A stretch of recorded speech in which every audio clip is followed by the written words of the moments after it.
Do you support reparations for Black people?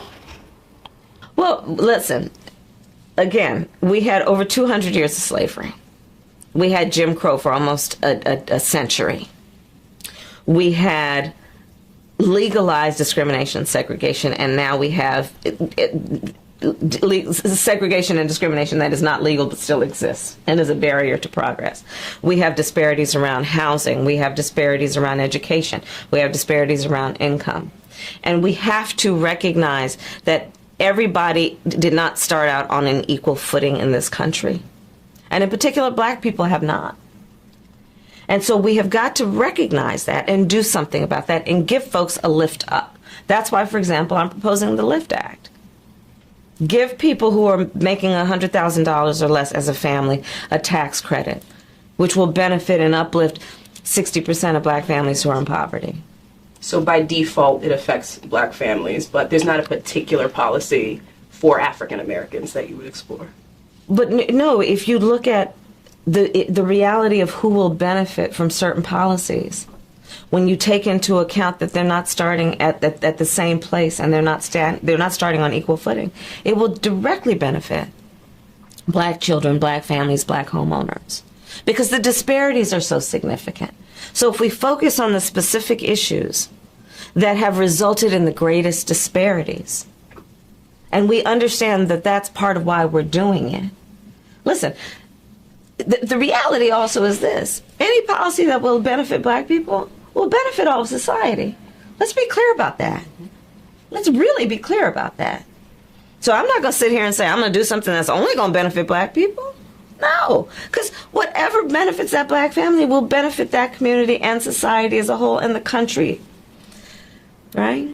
One of the questions that the Black community has is, Senator Harris, if you are elected president, what would be your agenda for the Black community? Right. We know that Black Americans are arrested at higher rates for marijuana. Right. We're denied mortgages when we, loans exactly for mortgages. Right. There's a wealth disparity. So how do you help the Black community from the White House? That's right. Well, the first step is to understand that the needs of Black folks are the needs of everyone, and the needs of everyone are the needs of Black folks. It is also equally important to understand that this is a country that had over 200 years of slavery, had Jim Crow, had legalized segregation and discrimination, and now de facto segregation and discrimination. And so while our needs are like everyone else's in terms of we want our babies to be born healthy and live a happy and productive life, we care about issues of climate change, we care about issues of national security, we also know that when you look at disparities around wealth, around home ownership, around education, around who is stopped, arrested, and incarcerated in this country, there are huge disparities based on race, and that has to be dealt with.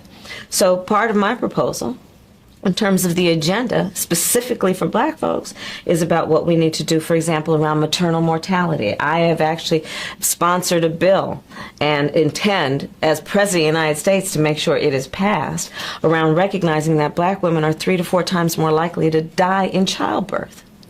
And when you study the issue, you know that it is not about the education level of somebody, it is not about their socioeconomic level, it is literally about their race.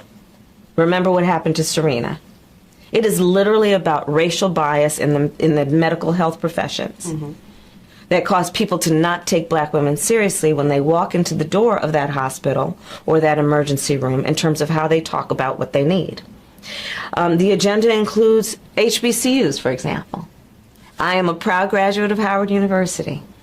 I know that our HBCUs have raised and helped raise generations of leaders in this country, and do it in a very special way that is about nurturing and about creating high standards and challenging young people to be their best, not giving them any excuse, but giving them all kinds of support.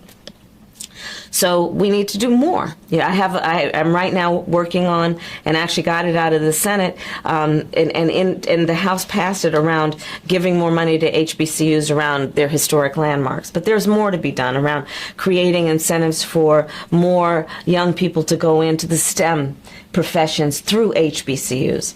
There is what we need to do around the point that you were raising about the economic disparities. I have a proposal that will be my first order of business when elected president, that is about lifting up middle-class working families. And what I'm proposing specifically is that families that are making $100,000 or less would get a tax credit that they would receive it up to $500 a month.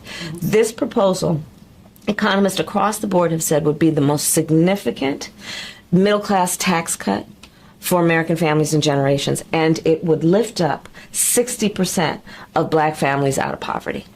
So it does touch black families. Oh, even absolutely. though we're talking about the middle class. Directly. Because when you look at the proportionality of where black families are, you see it in terms of housing and home ownership.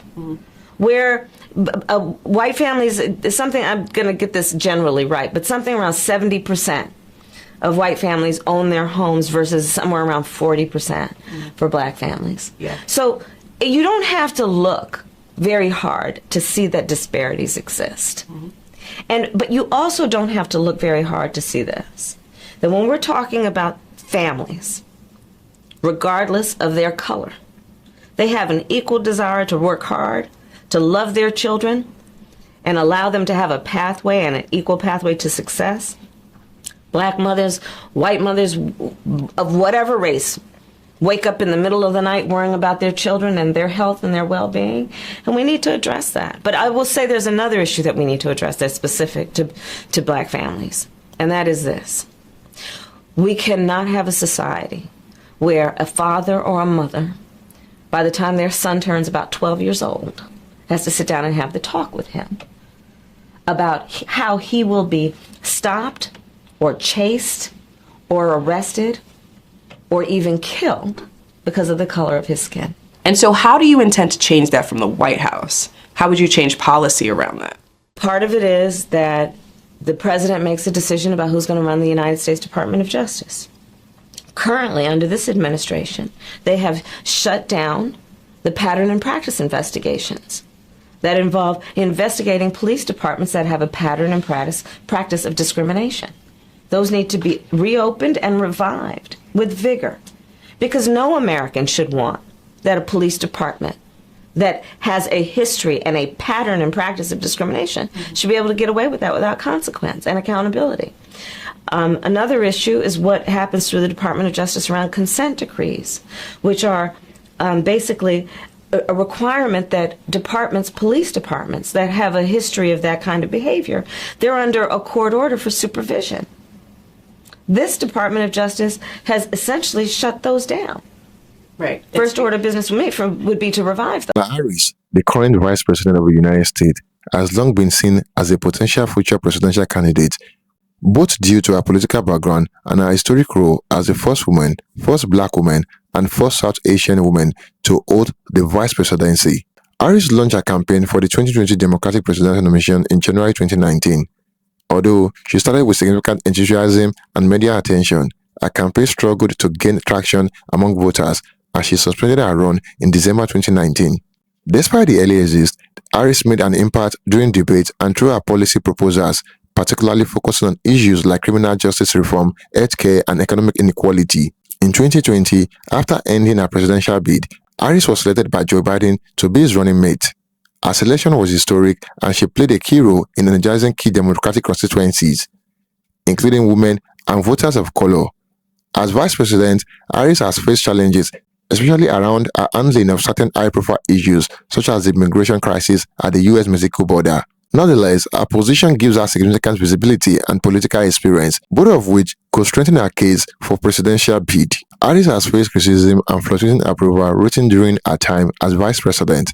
Some critics argue that her office has struggled to effectively communicate her role, as she has been subjected to scrutiny from both the political right and left. Harris will likely face competition from other rising stars in the Democratic Party. Harris brings a wealth of political experience as a former U.S. Senator, California Attorney General, and District Attorney of San Francisco. Her background in law and justice has shaped her policy focus on issues like criminal justice reform, women's rights, and civil rights. She has also been a strong advocate for racial justice, voting rights, and addressing economic inequality, aligning herself with key Democrat priorities. As the first woman and person of color to hold the vice presidency, Harris has broken significant barriers. This historic position strengthens her stand as a potential future presidential candidate.